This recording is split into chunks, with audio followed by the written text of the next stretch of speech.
en ese gobierno una primera ley de elecciones PASO que fueron suspendidas cuando Duhalde advierte que si se hacían las PASO, Menem tenía mucha chance de ganar. Hoy pareciera ser que el gobierno nacional puede advertir que la oposición se podría rearmar si se dieran situaciones de las PASO, y por eso siempre se propone suspenderlas y no eliminarlas, de manera que se manipulan este tipo de elecciones. Nada, tenés que recibir mi caja. ¿Cómo? ¿Se escucha poco? ¿Hola?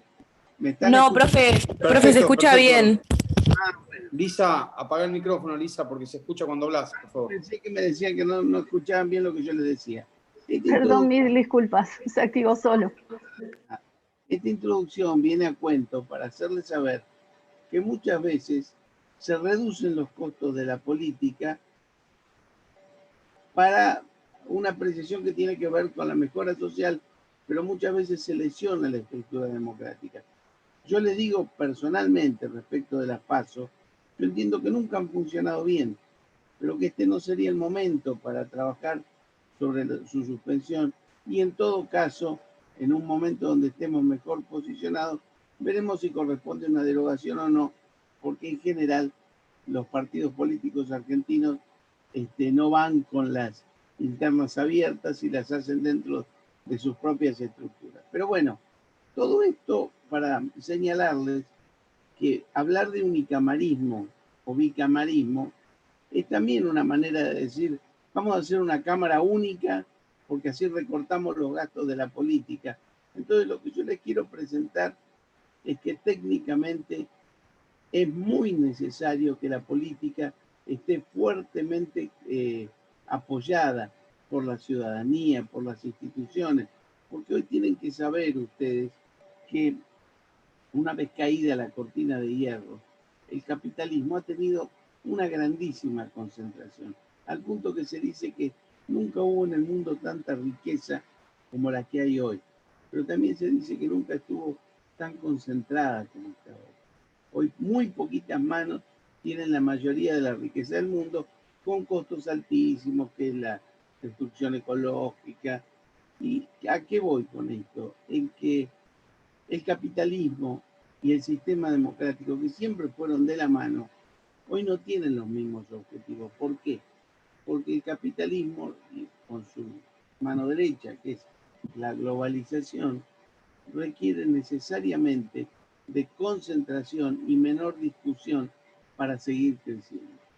Y nuestras democracias tan debilitadas requieren justamente lo contrario, mayor análisis, mayor deliberación y mayor discusión. Entonces acá tenemos un conflicto gravísimo y muchas veces se salda recortando la política y concentrando la economía, bien, lo que genera una gran debilitación en el sistema. Entonces, la primera etapa de mi análisis es explicarles a ustedes cómo fue que llegamos a estar como estamos hoy, para después, en ese contexto, hablar de unicameralismo y bicameralismo. Entonces, yo acá pongo, hoy hay preeminencia absoluta del presidente en el contexto del sistema constitucional. Pero ¿cómo llegamos hasta aquí? Esto va a ser breve, pero me parece necesario si nuestra clase quiere tener un contenido globalizado, contextuado y analizado seriamente. Como definición general, ustedes sabrán que el tiempo histórico en el que todas las antipatías sociales las tenía el Poder Ejecutivo fue claramente el siglo XVIII, donde veníamos con los famosos Luises, el absolutismo monárquico, el poder soy yo. Nunca estuvo tan concentrada la fuerza del poder político, y encima la discusión se hacía por corporaciones. Tenía la monarquía, el clero y la nobleza, o sea, monarquía más nobleza, el clero y además la burguesía. Siempre que se votaban decisiones importantes, se votaban por sector, y la burguesía, que era el sector que pagaba los impuestos y el que producía, era el que siempre perdía toda decisión. O sea, este desprestigio derivaba del rechazo social a la figura del monarca absoluto. Ustedes saben que el monarca decía desde una posición claramente naturalista. Dios me dio el poder y yo tomo las decisiones y ustedes las acatan, porque el monarca era absoluto, de por vida y con rol hereditario. La cultura inglesa, frente a esta situación, parece que ofrecía un modelo alternativo un poco más compatible con el ascenso de la burguesía al poder. Los franceses, que en esa época miraban a los ingleses, los idealizaron un poco, pero vieron lo mejor que tenían, que habían conseguido que las dos cámaras comunes y lores y el propio pueblo pudieran contener un poco más al monarca británico. Y ustedes saben que los monarcas van desarrollando esta idea de que todos tenemos que someternos a la ley, porque de esa manera no nos sometemos a ningún tirano. Claro, al idealizar este modelo, el proceso inglés y el legado más trascendente fue la esperanza de que solo el equilibrio político se consigue cuando la conducción suprema del Estado reside en la ley y todos nos sometemos a ella. Pero los franceses pensaron que eso era por su modelo parlamentario y encontraron la excusa para quedarse sin rey, sacar la figura del rey, sacar la figura del monarca absoluto. Había dos pensadores ahí, Montesquieu y Rousseau. Para Montesquieu el rey estaba presente en el sistema, pero sometido a la ley y restringido en sus potestades por ella. O sea, en vez de rey, decía Montesquieu, pongamos un ciudadano presidente, que sea el que preside, pero sometido a la ley que lo pone y lo saca, y restringido en sus potestades porque gobernaría un tiempo determinado. Para Rousseau, estos equilibrios de los tres poderes de Estado eran nocivos. Les va a parecer bastante correlativo a lo que nos pasa hoy con todos los partidos y en todas las acciones políticas que decimos al amigo todo y al enemigo nada. Bueno, Rousseau era justamente el bravo de este esquema, era el que generó a los jacobinos, que eran los cortadores de cabeza de la Revolución Francesa. Para Rousseau la unidad del cuerpo social era prioritaria y había que reclamar la supremacía de una función. ¿De cuál función? De la función legislativa. Para Rousseau el Parlamento, que era la representatividad del pueblo, de la burguesía que pagaba los impuestos, era la que iba a definir cómo se tomaban las acciones a partir de la revolución y el cambio social. Bien, entonces, la función legislativa era la que expresaba la voluntad del todo, la voluntad del pueblo. Acá tenemos mucho que reconocer la función del abad de Sieyes, que es un francés que inventa la teoría de la representación política, que después nosotros la usamos en la primera junta con la caída de Fernando VII para hacer la Revolución de Mayo. El abad de Sieyes dice, bueno, el poder es de la burguesía, pero lo ejercen sus representantes, que son o los constituyentes o los legisladores. Esto lo decía en un libro que se llamaba ¿Qué es el tercer Estado? Aún así, el legislativo requería de otro poder que lo acompañe en la tarea de la ejecución de la decisión política. Vean ustedes, un poder ejecutivo nada más para administrar lo que le indica con especificidad el poder legislativo.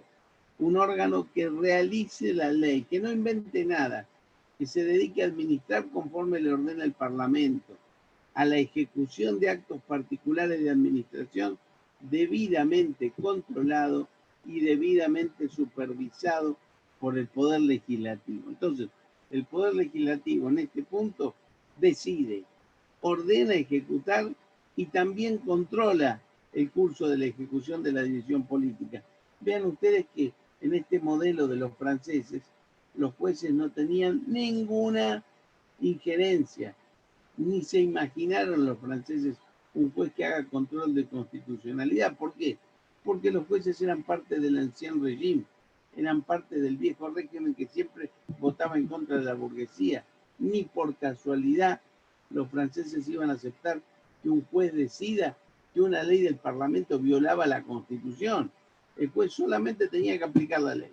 Esa era la función. El presidente administraba lo que decía el Parlamento y el juez aplicaba lo que decía el Parlamento. Este era el sistema, bien, en el modelo francés. Este sistema, que había sido ideado básicamente por Rousseau, se basaba en estas premisas. El legislativo expresa la voluntad general. La soberanía reside en el pueblo, pero se patentiza en la representación parlamentaria. El legislativo requiere de un órgano, vean, todo gira alrededor del legislativo. Se los cuento porque hoy es tan diferente, pero algo pasó para que esto sea así. El legislativo requiere de un órgano que disponga la fuerza pública y asegure la vigencia del imperio de la ley. El ejecutivo entonces titulariza una especie de fuerza totalmente acotada y reglada, bien, porque es el orden legal el que le fija límites y el procedimiento a seguir. Y finalmente, el legislativo ejerció un control final respecto de la función administrativa del Ejecutivo. Ustedes saben que el Consejo francés, que es lo que sería como el Consejo de la Magistratura nuestro, es el que hace el control de la constitucionalidad de las leyes. Es un consejo que está conformado por expresidentes, senadores retirados, legisladores, personalidades académicas.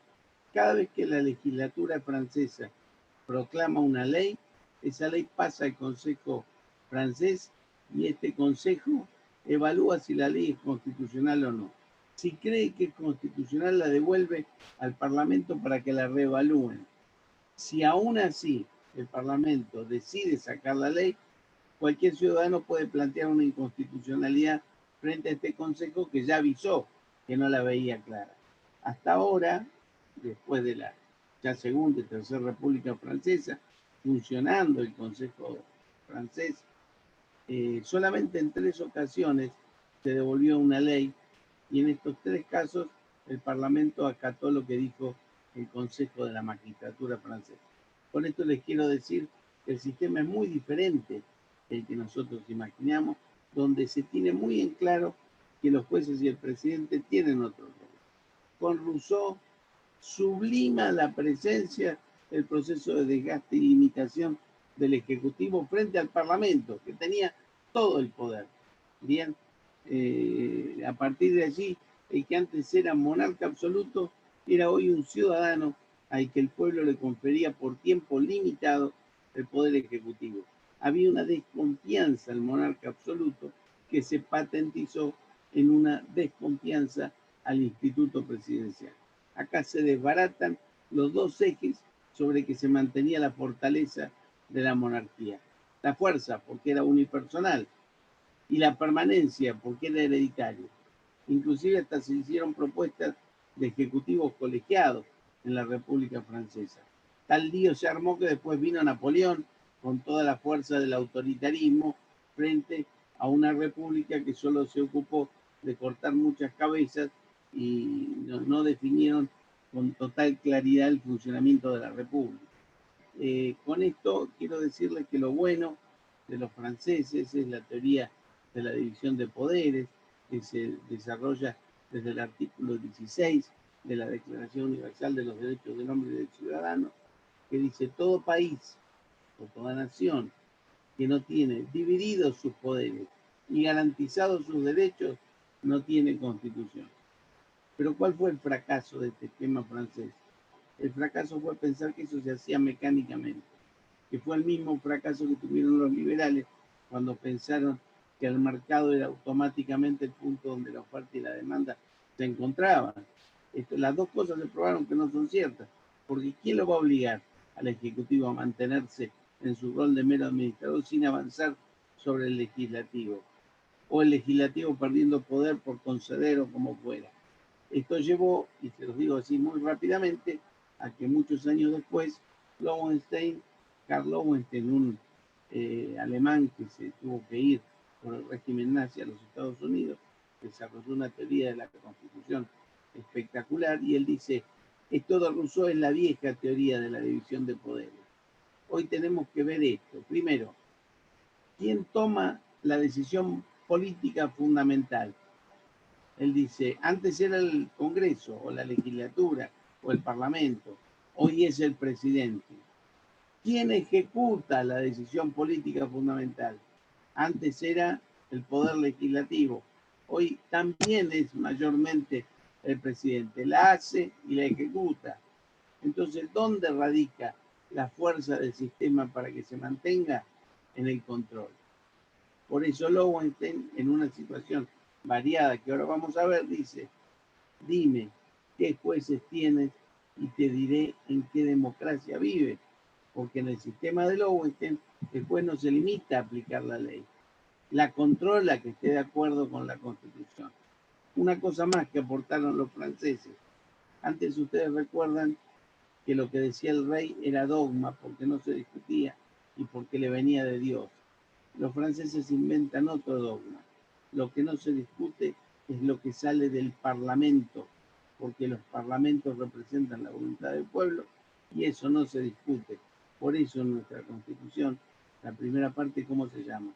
Parte dogmática, porque lo que define una convención constituyente en función de un poder que le da el pueblo no se discute. Pasamos de un naturalismo teísta a un naturalismo racionalista. Siempre tenemos eso de que no se discute. Después vino el positivismo y otras cosas. Este modelo se contrapone con el modelo norteamericano. ¿Qué pasó? En 1260, ustedes recuerdan, perdón, 1620, en la costa de los Estados Unidos, vienen los ingleses escapados en el Mayflower, que eran muy creyentes, muy victorianos, salieron escapados sobre todo por monarcas como Enrique VIII, que se casó 6 veces y cambió de religión con tal de cambiar de esposa, y era un tipo muy violento, ¿no? Y que eso lo sufrió mucho el pueblo británico. Yo les recomiendo, si quieren conocer un poco más lo que hizo Enrique VIII, había un músico muy viejo, que ustedes capaz que ni conocen, que se llamaba, todavía se llama, porque está vivo, Rick Wakeman, y integró un grupo que se llamó Yes, y él hizo un disco, un CD, o lo verán en streaming, o lo buscarán en Spotify, que se llamó Las 6 esposas de Enrique VIII. Y él hace una canción por cada una de las esposas, y en la explicación del disco está muy bien trabajado cómo era cada etapa de este rey en función de cada esposa. Yo les recomiendo una canción que se llama Ana Bolena, que fue la esposa más piola y la que mereció la canción más linda. La mayoría murieron, por supuesto, ¿no? Claro, estos ingleses se escaparon rajando en el Mayflower, y los colonos británicos que se instalaron en la costa este de Estados Unidos eran exilados políticos de la corona británica, cuya base de relación estaba en la idea de sometimiento al pacto entre iguales. Estos no eran como los franceses. Estos tenían claro cómo organizar las comunidades. Por eso las ciudades y después los estados de la costa este de los Estados Unidos son las que organizaron su institucionalidad. Los norteamericanos fueron esencialmente prácticos y muy raramente originales. Su primera organización constitucional fue una confederación. Se separan de los británicos y organizan una confederación a partir de la cual todas las decisiones que tomaban a nivel internacional debían ser consultadas con cada uno de los estados que conformaban la Unión. Esto era un desastre porque nadie quería negociar con los Estados Unidos porque había que ir por 11 o 12 parlamentos que decidían si iban a dar aprobación a lo que decía el presidente, que tenía muy pocas atribuciones. Ahí se empieza a gestar que la confederación no funcionaba y había que hacer una federación. Fueron 10 años, entre 1777 y 1787, donde germinó la idea de una constitución federal. Esta constitución federal, ¿qué tenía que hacer? Darle fortaleza al Ejecutivo para mejorar las relaciones internacionales, para cohesionar a la Unión de los Estados Unidos y hacer un sistema de Congreso en el cual estén muy bien representados estos estados que eran muy fuertes y que habían dado lugar a la Unión. Ahí nace el Congreso con 2 cámaras. Fíjense ustedes la vuelta que les doy para hablar de por qué el bicamarismo. Los norteamericanos tenían claro que una de las cámaras tenía que representar estos estados, si no, no iba a salir la reforma constitucional. Los estados no iban a conceder poder sino garantizaban que sus cuestiones iban a estar representadas en el poder legislativo. Claro, había constituyentes como Franklin, el viejo Franklin, que no entendían esto de 2 cámaras, dice hay que hacer una sola cámara porque hay que ahorrar y gastaremos al cohete, etc. Y los nuevos, como Jefferson, que era un poco el zurdito de aquella época, que había sido embajador de los Estados Unidos en Francia en tiempo de la Revolución Francesa y conocía toda la historia, había que explicarle a Franklin y a los viejos que estaba bien hacer 2 cámaras, por lo menos en este punto, y sobre todo porque además iban a poner un ejecutivo fuerte, entonces había que compensarlo. Claro, como Franklin no quería saber nada, acuerdan tomar el té en la casa de Franklin, una casa victoriana muy bonita, y recuerden que ellos estaban adecuados a lo que se llama el 5 o'clock tea inglés. Ustedes también tienen que saber que el 5 o'clock tea es una tradición que no es que empieza a las 5, automáticamente termina a las 5. Pueden tomar té desde las 3 hasta las 4, pero a las 5 ya terminó el té. Entonces se acordaron ir a tomar el té a lo de Franklin y por supuesto Jefferson con la voz cantante. ¿Y dónde tomaban el té? En esas tazas que algunas personas que son, algunos de ustedes que sean más grandes que yo, no debe haber mucho, van a recordar en su familia, por ahí tienen alguna porcelana Zucchi y Verbano, que son estas porcelanas italianas o inglesas muy lindas, donde las tacitas de té se apoyan en platitos que son combados, no son derechos, son casi como si fuera otra taza. Entonces, ¿cómo se estilaba tomar el té? Se servía el té hirviendo, entonces quien tomaba el té lo iba pasando de la taza al plato y del plato a la taza para enfriarlo. Mientras Jefferson le quería explicar a Franklin lo del bicamarismo y el otro no aflojaba, en un momento dicen hay un libro que se llama Miracle at Philadelphia, Milagro en Filadelfia, que explica un poco qué pasó con la convención.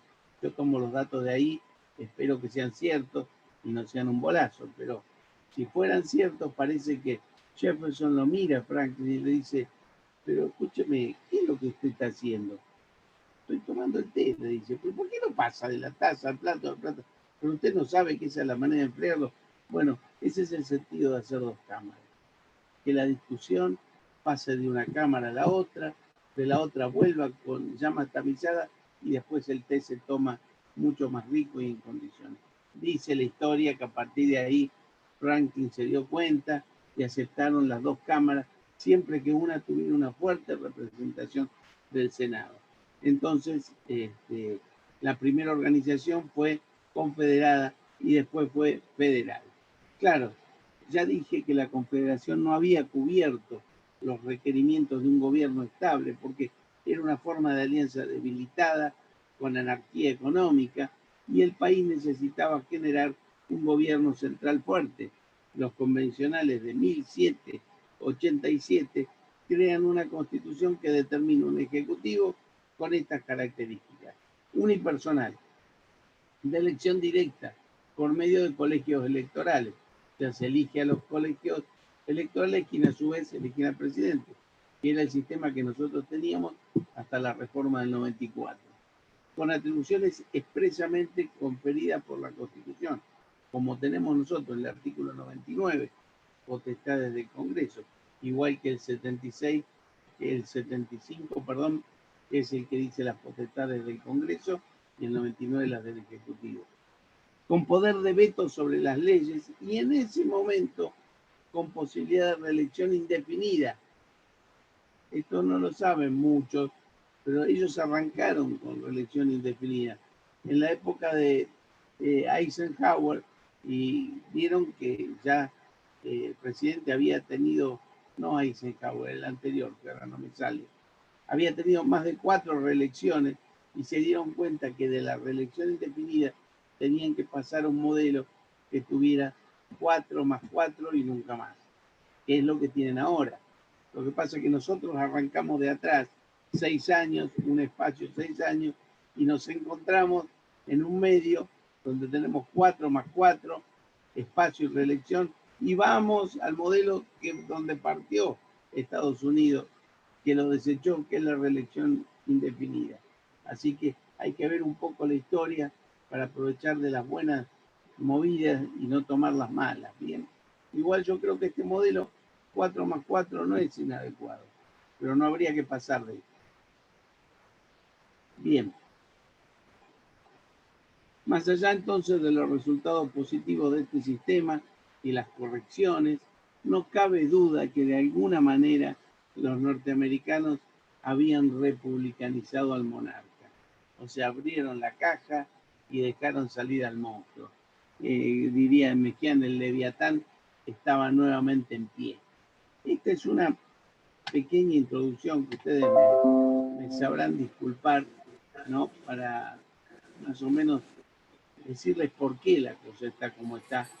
Y otra cosa que sí les quiero explicar es que los norteamericanos no solo inventaron, no es que lo inventaron el federalismo, pero lo aplicaron con esto de un Senado representante de los estados de la federación, porque prácticamente lo vieron y se equivocaron cuando hicieron su constitución, porque si ustedes ven la constitución de Filadelfia, no tiene ningún derecho, solamente divide los tres poderes.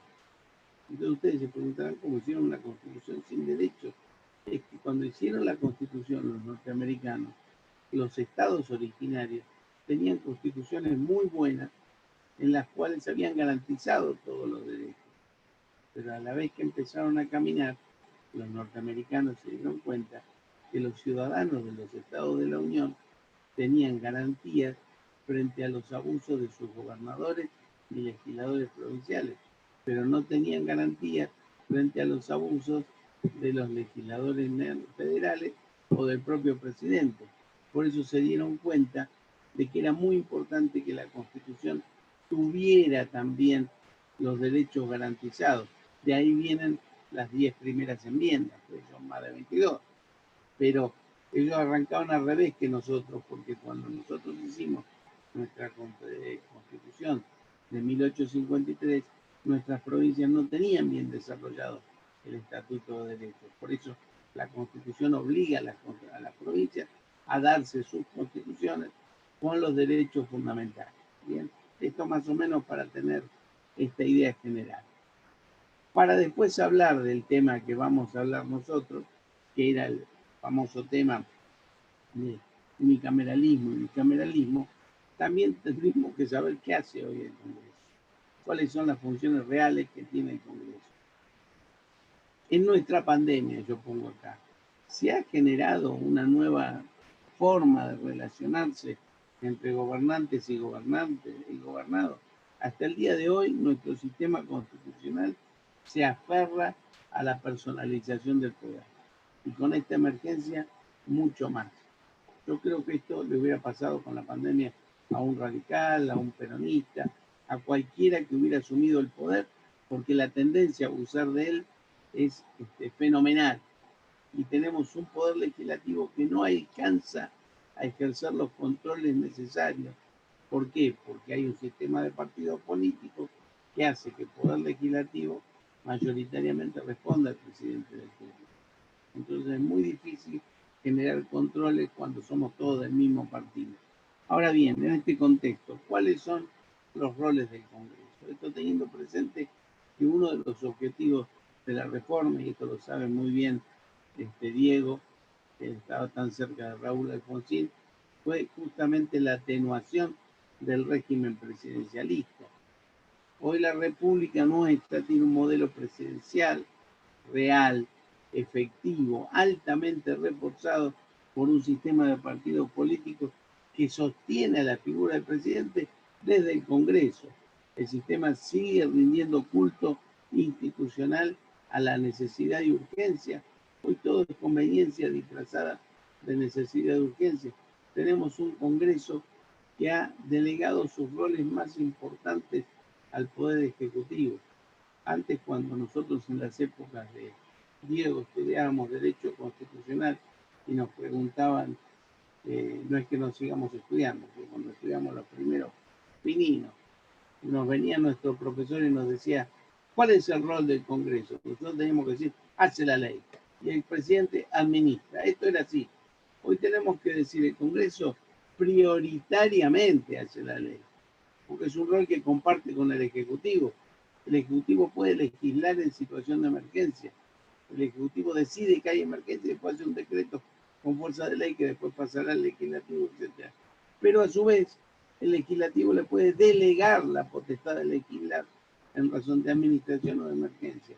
O sea que el Ejecutivo legisla por sí y legisla cuando el Legislativo le delega, que es muchas veces y en muchas más ocasiones de las debidas. La ciudadanía tiene además la firme convicción de que para resolver asuntos urgentes que hacen a la salud de la República o requieran un estudio técnico profundo, el Congreso no sirve. Bien. Y esto tiene que ver con muchas razones. Fíjense que en tiempos del socialista Palacio, o Lisandro de la Torre, o es más, en los tiempos donde habíamos recientemente recuperado la República, uno quería escuchar los discursos de ciertos legisladores que le daban presencia al Congreso, en época donde en vez de la televisión lo importante era la radio, se pasaban por radio los discursos de Palacio, que todo el mundo escuchaba. Hoy realmente el legislador sabe que más allá de un discurso que va a dar a las 3 de la mañana y solo ven los que ven Senado TV, lo importante es tener 3 minutos en televisión para definir qué es lo que quieren hacer, cómo lo van a hacer y si pueden hacer un poco de show mejor. Entonces, toda esta situación ha hecho aflojar la intensidad con que el Congreso parecía ser la caja de resonancia de las ideas de la República. Y la gente dice, mejor que lo estudie el Ejecutivo. De ahí empiezan las presiones para que el Legislativo tiene mucha gente, que tiene asesores, que gana mucho, que por qué 2 cámaras, que cuáles son los controles, si tenemos ombudsman, si tenemos ministerio público, para qué el legislativo lo achicamos, lo cerramos, prescindimos de él. Bien, hay un colosal fortalecimiento del Ejecutivo, reelección presidencial inmediata, institucionalización de la doctrina de la emergencia, declinación del poder real del Congreso por las mayores atribuciones que tiene el Ejecutivo, el sistema de partidos políticos nacionales y la hegemonía del Ejecutivo que ahora ahogaron al Congreso y acentuaron su debilidad relativa. Entonces, más allá de las funciones del Ejecutivo, que es del gobierno, que es órgano de control, que es órgano administrador, que es órgano legislador y que ejerce funciones jurisdiccionales cuando indulta o concede conmutaciones de pena, el Ejecutivo tiene roles importantes, ejerce roles preconstituyentes, es legislador, es órgano jurisdiccional, colabora en la política general y formación de otros órganos de gobierno, es organismo de gobierno y organismo de control. Yo no voy a desarrollar en detalle los roles que hoy tiene el Poder Legislativo, porque no es el trabajo de esta clase, digamos. Pero sí quería que lo conocieran y vieran dónde está el detalle del problema, para que entonces empecemos a hablar de la idea de unicameralismo y bicameralismo en el sistema constitucional argentino.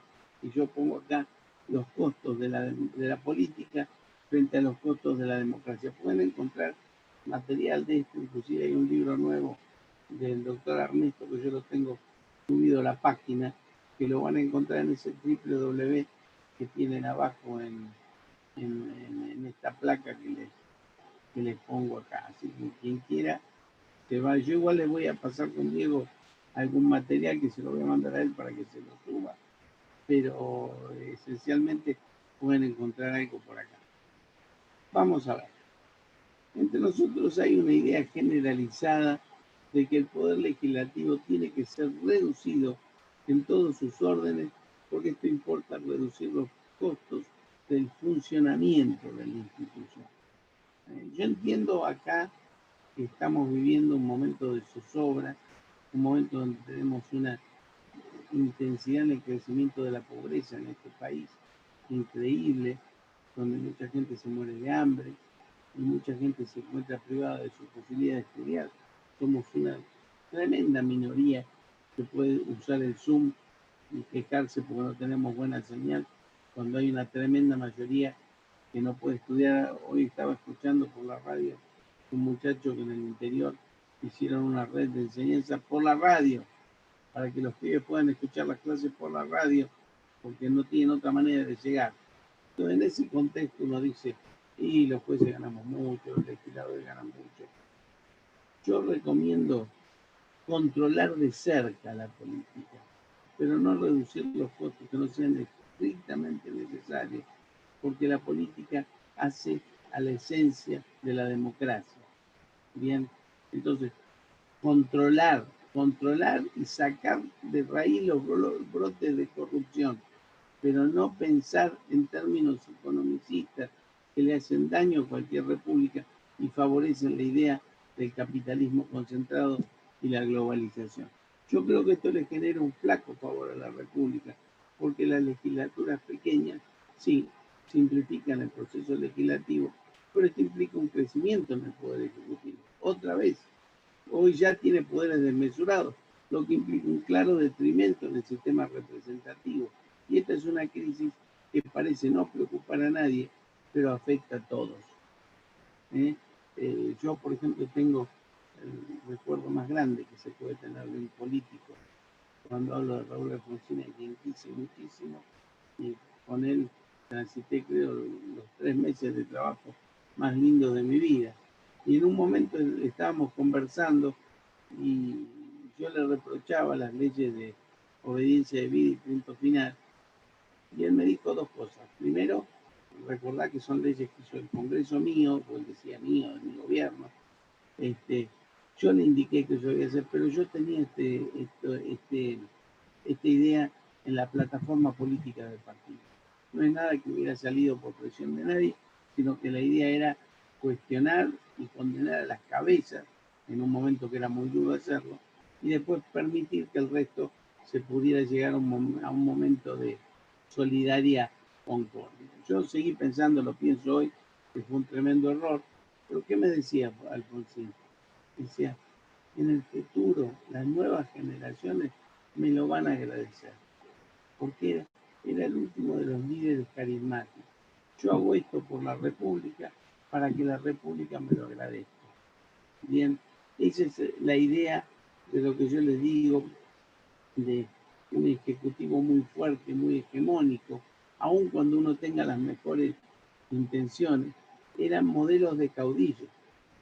Uno puede diferenciar entre el caudillo más bueno y el caudillo más malo, pero bueno, Alfonsín representó lo que todos hubiéramos querido, la transición de un caudillo a un administrador, pero pasó de un caudillo a otro caudillo, y cuando vino el administrador, que era de la Rúa, no duró 2 años. Lo que sí tenemos que ver es que con todo este horror, nosotros seguimos tratando de concentrar y edificar a la República. Sacamos de cuajo a los golpes de Estado, o sea, tan equivocado Alfonsín no estaba con su gestión, pero todavía estamos en crisis para edificar la democracia. Y esa crisis se va a acentuar si nosotros priorizamos la economía frente a la política, porque el vínculo entre el representante y el representado no tiene que partir necesariamente de una visión de gastos y costos. Yo creo que la democracia necesita fortalecerse y acercar al ciudadano con sus legisladores. Históricamente el sistema bicameral tiene origen en la evolución de las monarquías con sustento nobiliario hacia las modernas repúblicas, lo que veían los franceses en los ingleses, monarquías controladas por 2 cámaras, una que representaba a los viejos lores y otra a los comunes. Hoy la de los comunes prácticamente se comió la de los lores, porque la representación del pueblo está siendo más grande que la vieja representación de los resabios monárquicos, al punto que hoy en todos los países del mundo se cuestiona la monarquía. Italia, después de la Segunda Guerra, la eliminó. España están dudando, los ingleses, cada vez que hay un lío, dudan si la van a mantener o no. Pero en realidad hacer 2 cámaras es para controlar mejor al monarca absoluto.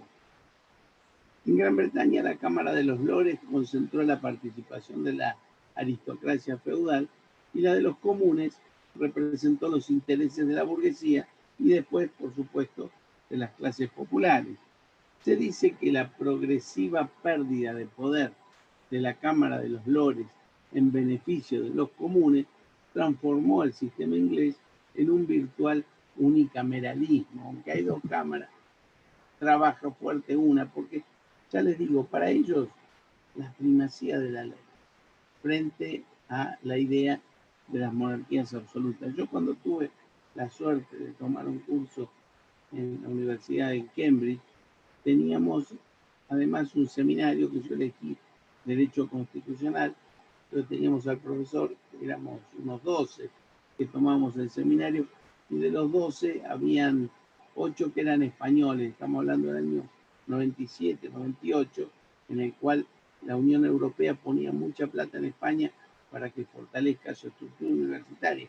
O sea que los profesores españoles estaban dando vuelta por toda Europa tomando cursos.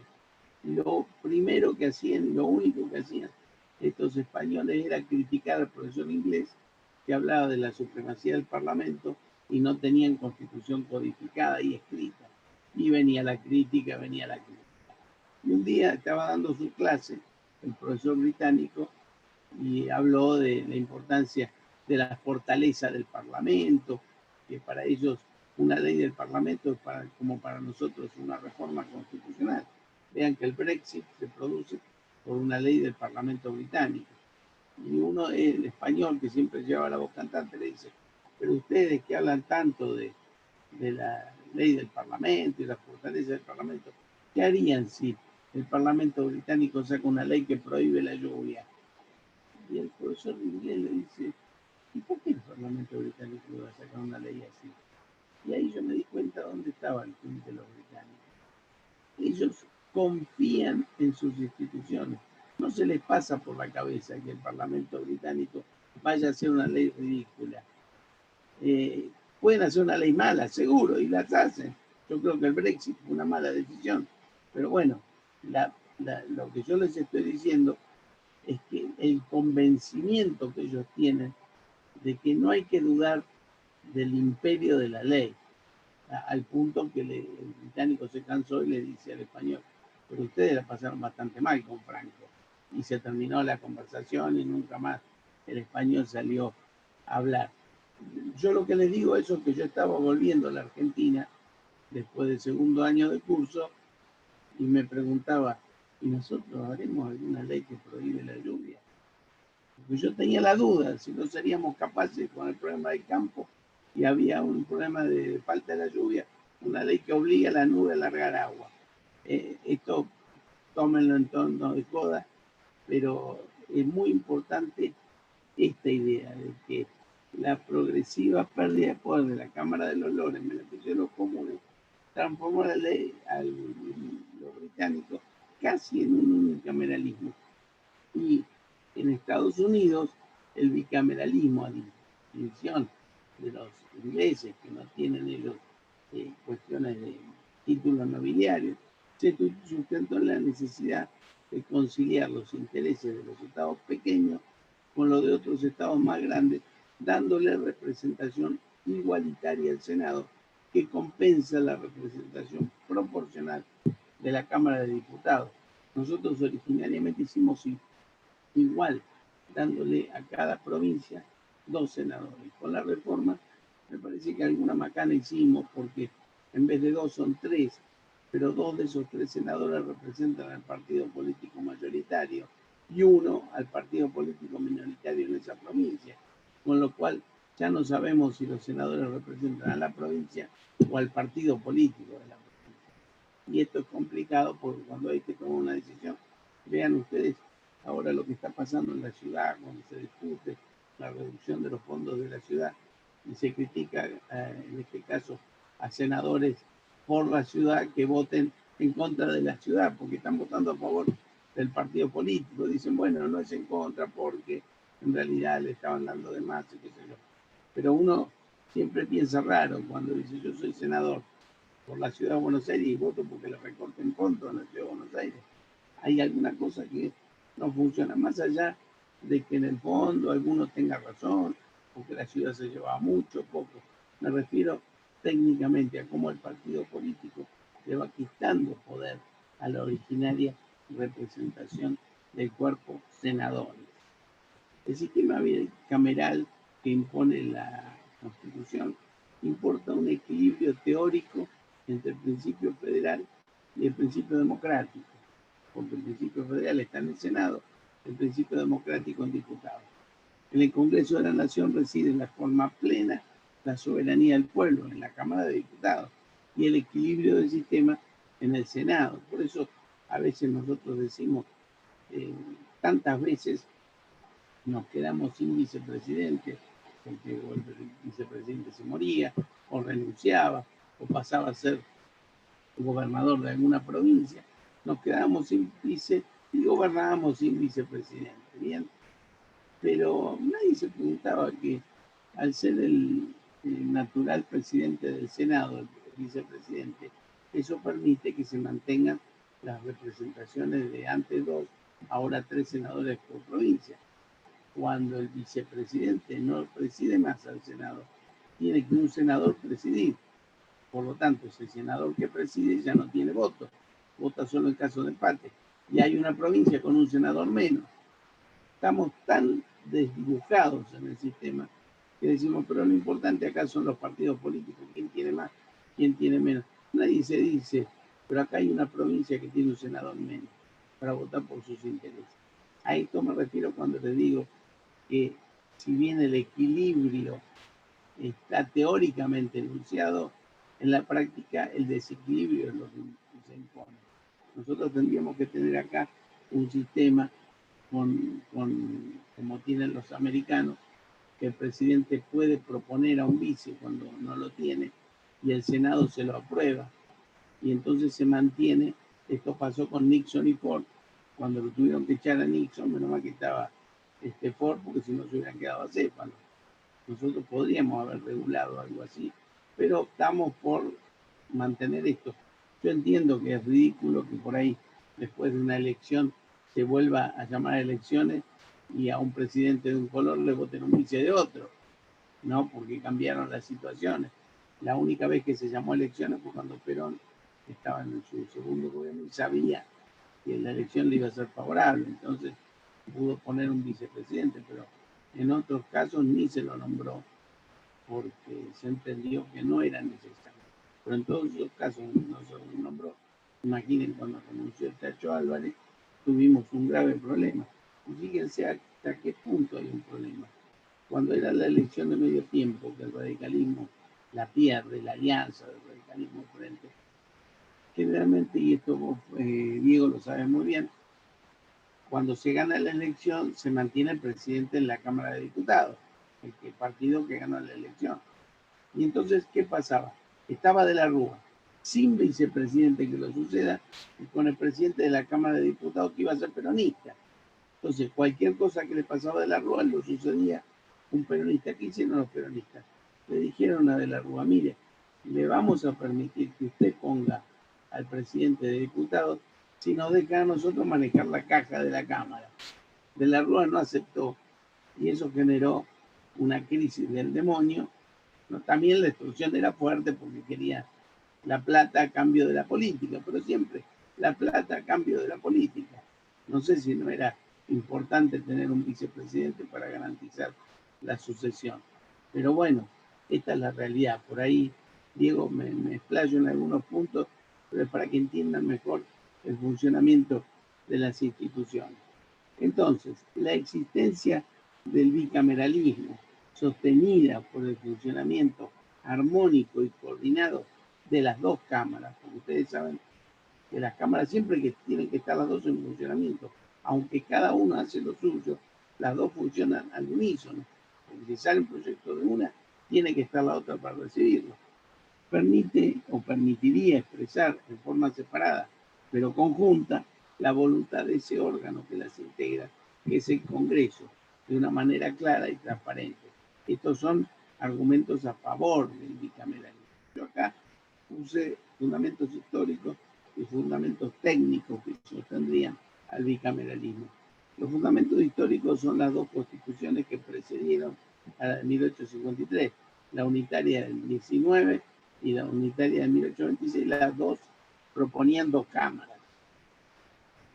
La Constitución propia de 1853 propone 2 cámaras, y la Constitución del Estado de Buenos Aires, que se había separado, y en el 1824 hace un sistema bicamarista. El fundamento técnico es que permite fiscalizar el accionar de cada cámara en particular. O sea, se puede controlar a la de diputados y la de senadores aparte. Permite efectuar un control horizontal intraórgano, porque se puede hacer un trabajo reflexivo y prudente cuando el Congreso hace su labor en base a la generación de consensos sobre la conveniencia, oportunidad y urgencia de cualquier norma jurídica. O sea, es muy importante el buen funcionamiento de 2 cámaras. Bien, a veces nosotros decimos, bueno, la reforma agregó puntos importantes, por ejemplo, que haya sesiones entre marzo y septiembre, pero esto es cosmético. Nosotros sabemos que cuando hay necesidad de que un proyecto salga, se discute en 10 minutos. Y también sabemos que entre noviembre, que termina la sesión, y marzo, los legisladores siguen trabajando en el café de la esquina y en el anexo, y siguen discutiendo y negociando. O sea, el Congreso trabaja todo el año. Si hace bien o mal las negociaciones, pero las hace y está trabajando. Que le hayan puesto un tiempo es un poco para que la gente diga, bueno, ven, ahora van a tener que trabajar más. Cuando yo les puedo garantizar que se la pasan trabajando, sobre todo porque tienen que garantizar su supervivencia. Cada 2 años un legislador se queda o se va. Entonces tiene que seguir trabajando para ver cómo maneja su movimiento, cómo trabaja con su plantilla. Es complicado.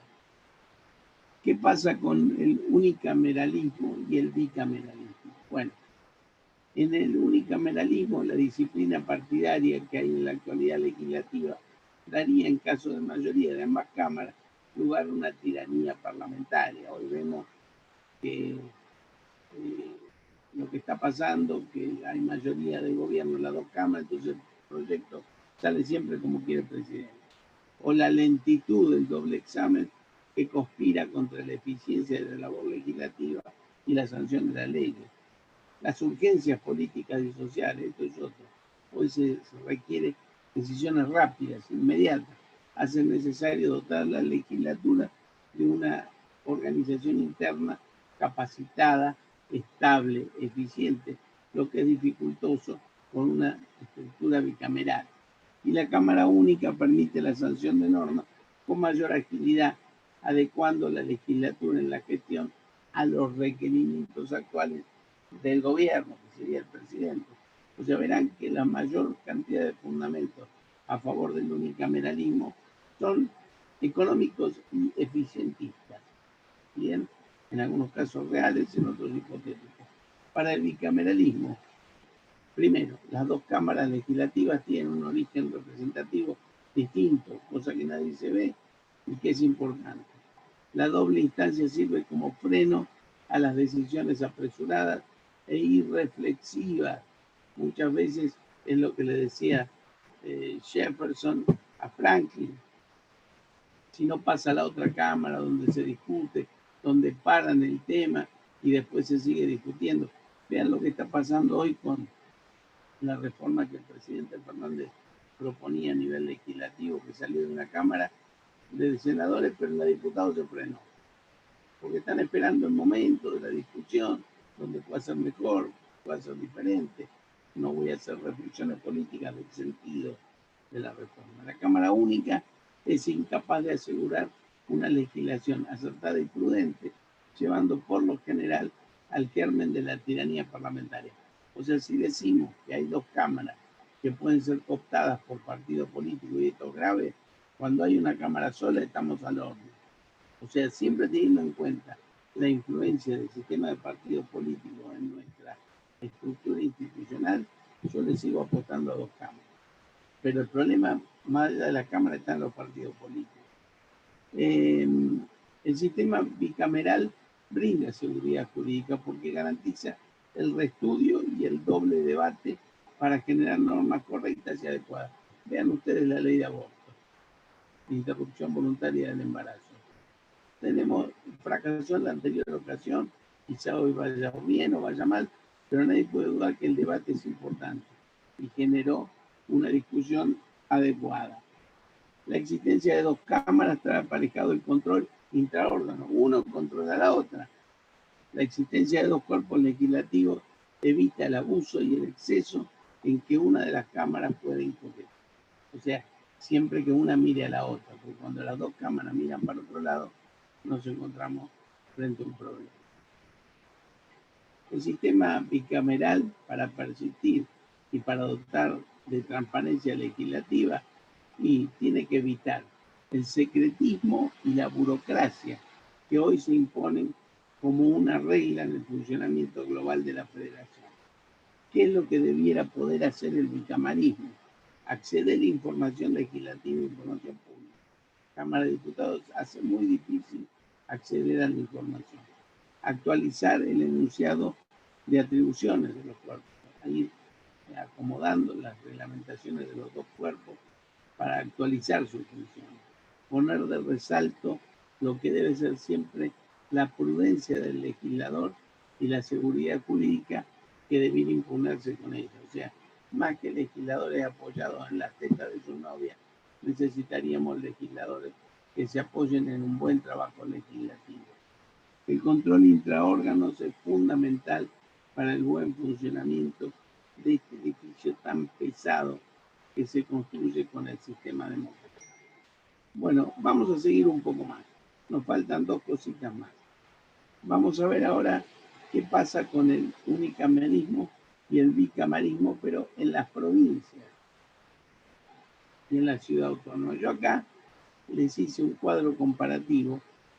Primero, son bicamerales 8 provincias y son unicamerales 15 provincias y la ciudad autónoma de Buenos Aires.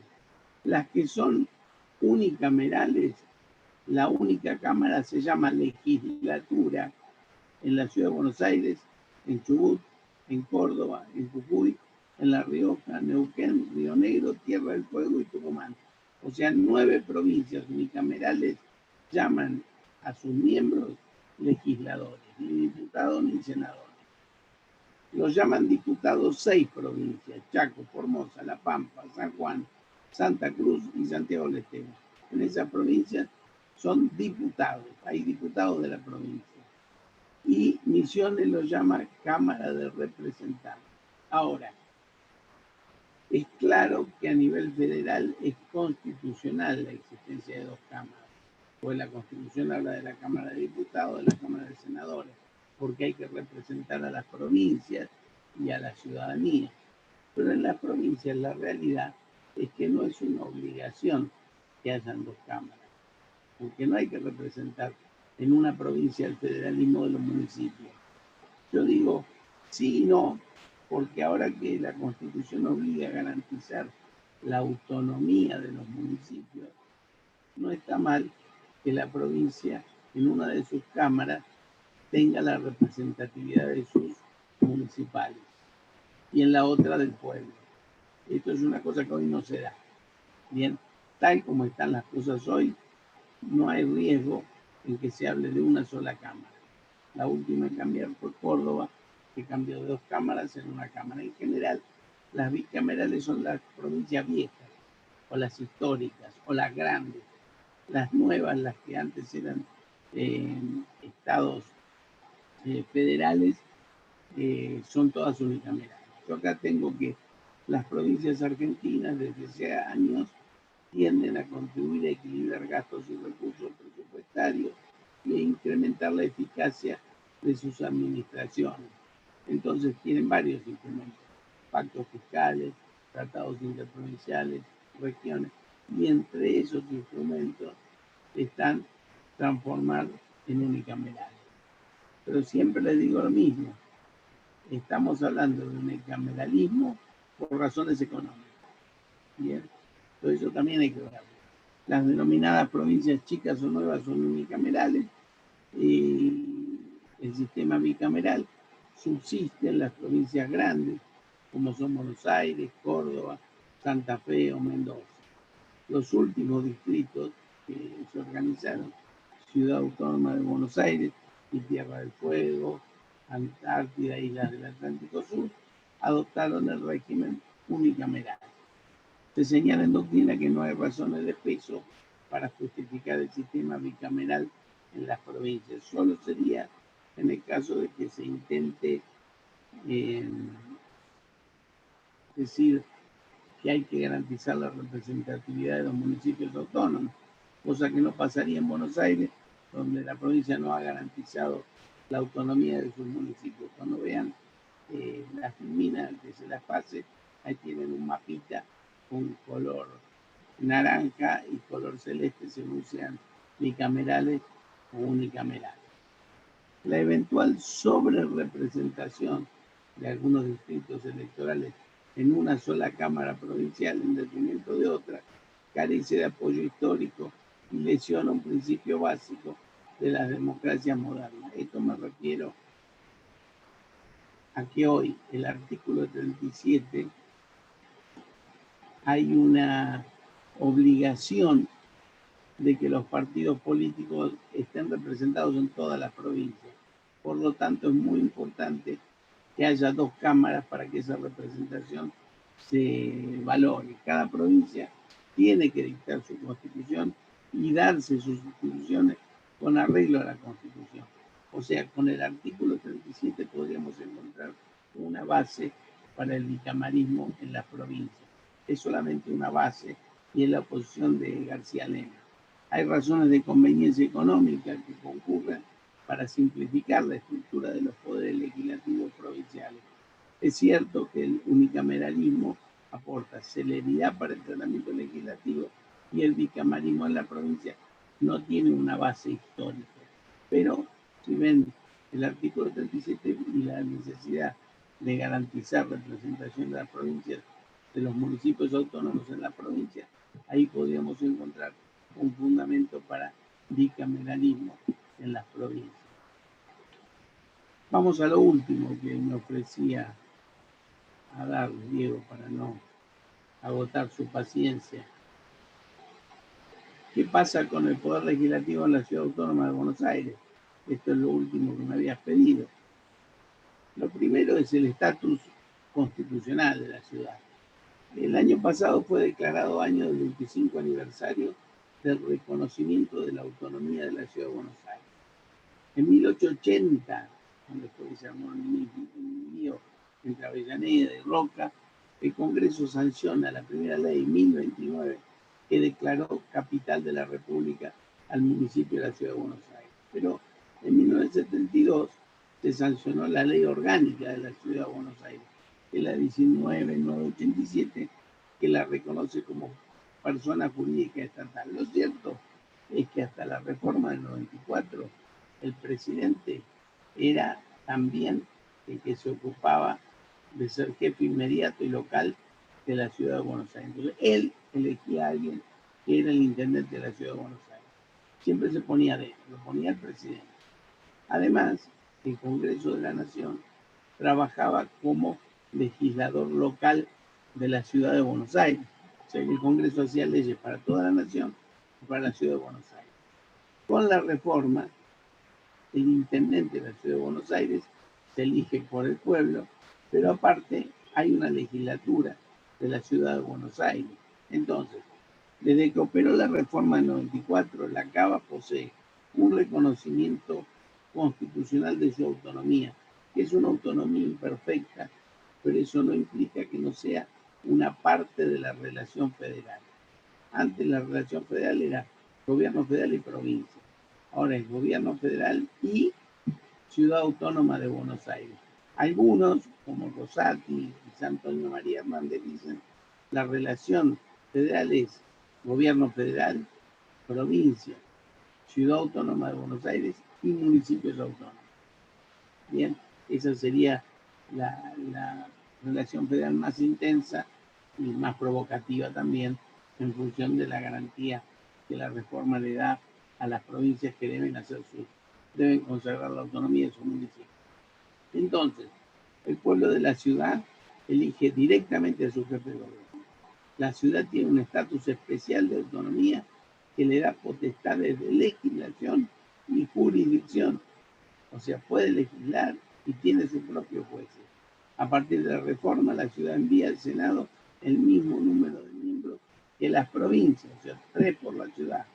También participa en la coparticipación impositiva. Esto viene a cuento de los últimos líos, y lo que le dio el presidente Macri era parte de una redistribución de coparticipación o fondos propios e indebidos. Eso lo va a resolver la Corte. Eduardo, están haciendo un trabajo sobre ese tema. Ah, muy bien, muy bien.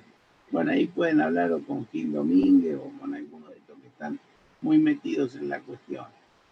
La Constitución del 96 tuvo como principal objetivo afirmar la autonomía de la ciudad, que se acomodó con la llamada Ley Cafiero, que es la que determinó que había que haber fondos para la policía, fondos para la justicia, que es un poco lo que ahora se está discutiendo.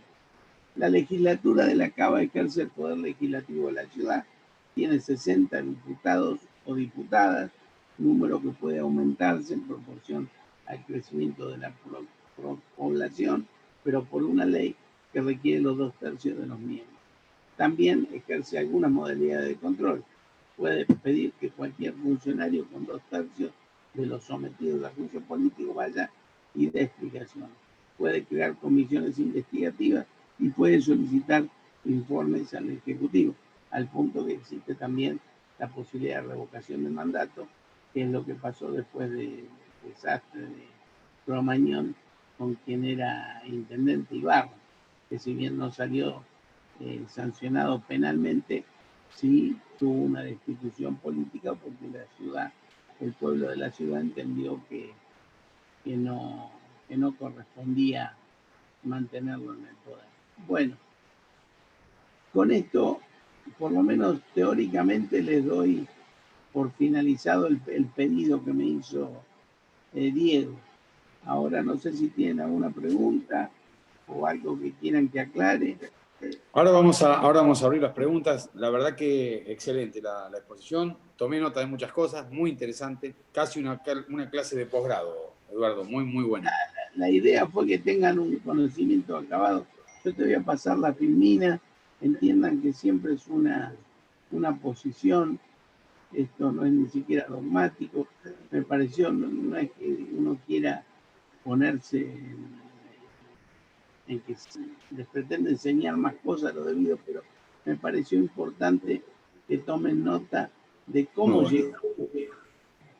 Muy bueno. Vi entre las fotos que pasaste una que me emocionó bastante, de que estamos los dos con Vidar Campos, me parece. Puede ser, hay una que estamos, sí. Estamos los dos con Vidar Campos. Bueno, ahí lo Gran amigo fue. Sí. Gran tipo. Creo que estaba más interesado en alguien más. Sí. Pero bueno, son otros tipos. A ver, Roque. Hola, buenos días. Buen día. Yo tengo 3 preguntas que, si se puede, que van siguiendo más o menos. ¿Cómo 3? Y se abrió. Son 3 porque van siguiendo la exposición que hizo el doctor. A ver. Así que. La primera es relacionada al presidencialismo, ¿no? Y la atenuación que se ha intentado hacer con la reforma del 94 respecto de el jefe de gabinete, ¿no? Es una pregunta histórica y a nivel de reforma constitucional, porque a ver, ¿por qué no ha podido lograrse en la reforma agregarse todos los elementos necesarios como para darle un poder necesario a la figura del jefe de gabinete? Y porque, a ver, nosotros sabemos que ahora fácticamente no funciona la figura del jefe de gabinete como una figura para lo que fue agregada, que fue para restarle poder al presidente, ¿no? Entonces, ¿por qué constitucionalmente no se tomaron todas las medidas necesarias como para hacer efectiva esa figura? De a uno no sé. Me va a dar fe. Bien, esa es la primera. La segunda... Perdón, no escucho. No sé qué querías, preguntarme las tres o que te responda de a una. Vamos de una para el buen orden. Mirá, la primera pregunta que me hace acordar a cuando mi hija me preguntó de dónde vienen los chicos. ¿No? Siempre te genera una... Todos sabemos, pero ¿cómo explicarlo? Yo te voy a contar poco antes de la reforma constitucional, que era fue impulsada por el presidente Menem, y no conseguía las 2/3 partes de los miembros del Congreso, entonces la quería arbitrar por una consulta popular, porque él decía, llamamos a consulta popular y el 80% de la población me dice que quiere la reforma, eso sustituiría al artículo 30 de la Constitución. Los constitucionalistas siempre dijimos que era una barbaridad, pero esa barbaridad ya se había instrumentado y se había hecho el decreto. En este contexto, Alfonsín entendió que o llegaba a un acuerdo en Olivos o se venía una reforma contra el 49 sin consenso, porque el radicalismo iba a prestar acuerdos y íbamos a tener otra vez la nación partida. A partir de allí se juntan los dos equipos y Alfonsín quería implementar el esquema de Consejo para la Consolidación de la Democracia, que era un esquema en el cual Nino había propuesto primero poner un jefe de gabinete de ministros y además del presidente, pero y dar la reelección inmediata con después de un periodo de descanso. Pero Nino decía el requisito uno para eso es que el presidente en ejercicio no pretenda su reelección. O sea, si la reforma consigue la reelección, el que está ejerciendo tiene que renunciar. Cosa que hizo Alfonsín en el mismo prólogo al Consejo de la Consolidación, que dice, si sale esta reforma yo renuncio a ser presidente un periodo más. Esto no sucedía. Poco tiempo antes de la reforma, Nino había hecho un trabajo que se llamaba la reforma menemista, símbolo de la degradación democrática, y le había recomendado a Alfonsín que no negocie porque lo iban a cagar. Pocos días después, Nino viaja a La Paz a dar una conferencia y cuando está bajando la escalerita del avión le da un ataque de asma y se muere. Joven, una desgracia por el país. ¿Qué hace Alfonsín, que era un gallego cabezadura, el tipo que más quise en la política? Él dice, yo le voy a permitir la reelección, pero le voy a agregar todos los controles que preveía el Consejo para la Consolidación de la Democracia. Y para que no nos jodan, esto va a salir en conjunto. Sale la reforma solo si salen los controles. Eso se negoció y por eso salió el núcleo de coincidencias básicas. Y se empezó a discutir esto. Todos decían cómo va a ser, cómo va a suceder. Y en realidad los que estuvieron más inteligentes fueron los justicialistas. Porque al no haber consenso, se pusieron las instituciones de control no del todo integradas en la Constitución y referidas a una ley posterior. Entonces, el jefe de gabinete que se debía imponer para una descentralización del poder del Ejecutivo, o sea, por ejemplo, ¿cuál era el gran dolor que tenía Nino? Él decía, pueden venir los militares en cualquier momento. Entonces, un rol muy importante del presidente era el de dar los ascensos, que después el Senado estaba de acuerdo, a los altos mandos militares. Entonces, ¿qué pasaba?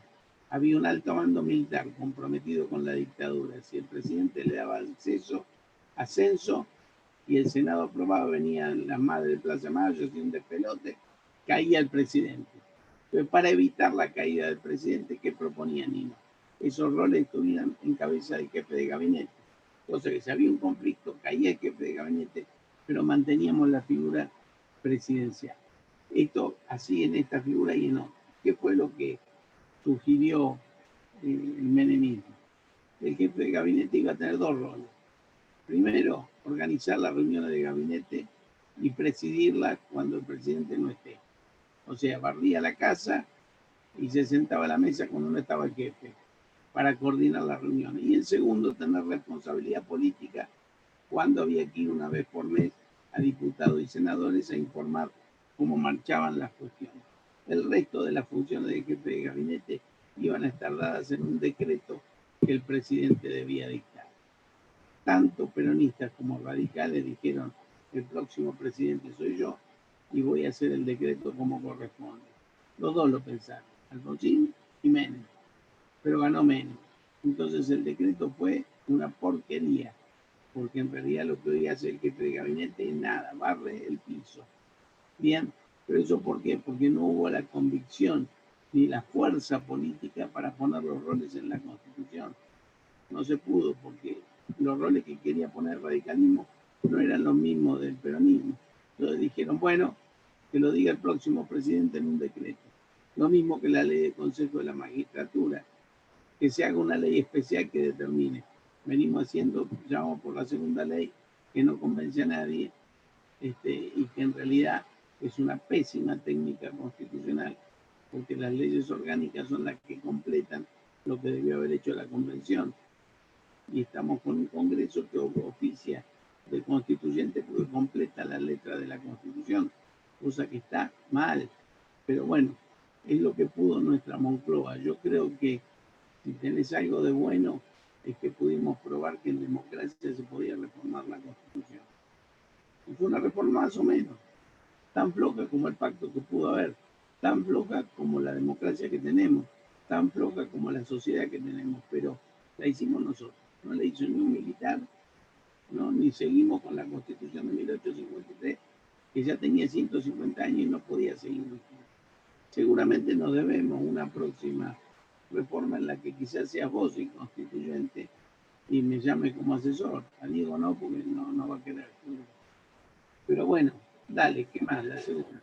Dale, bueno, a eso apuntaba justamente la tercera pregunta, pero va la segunda, que es en relación al bicameralismo.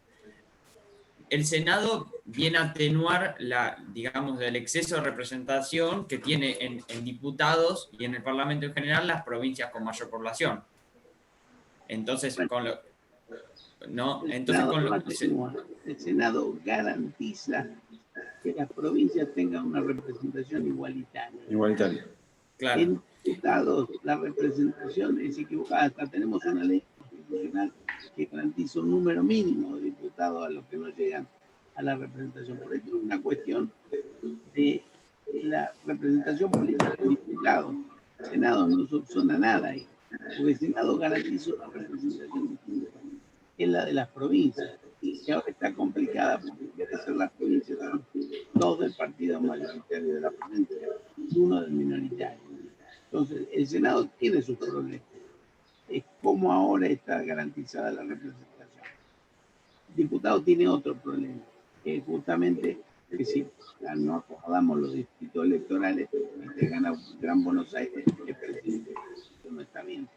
Eso se llama gerrymanderías. En Estados Unidos había un político en Massachusetts, que era Gerrymander, que la Constitución le obligaba a actualizar los distritos electorales y no actualizaba nada.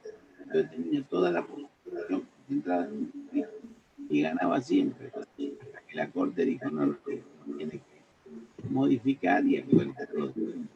Siempre la Corte decía que eso no es, hasta que dijo no, acá hay que acomodar. Nosotros tenemos un problema de distorsión de la representación en diputados, que lo tienen que arreglar, seguro, pero no lo confundan con la distinta representación que tiene el senador.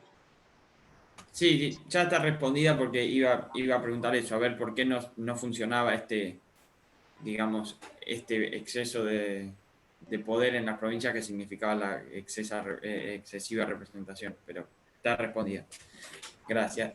Y la tercera es en relación a la Ciudad Autónoma de Buenos Aires y el estatus de la Ciudad Autónoma, que muchos han dicho, no se ponen de acuerdo de qué se trata, si es una provincia o qué.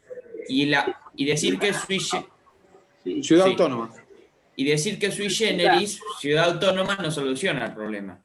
Entonces, en el Consejo Federal tenemos una ciudad que tiene una autonomía limitada. Bueno, y tiene a ver más autonomía que cualquier otra ciudad del país, pero menos autonomía que una provincia. Y la pregunta es si no sería necesario hacer o intentar una reforma constitucional, si se quiere, para asentar constitucionalmente mejor o más acabadamente el estatus de la ciudad de Buenos Aires. Mirá, sería bárbaro.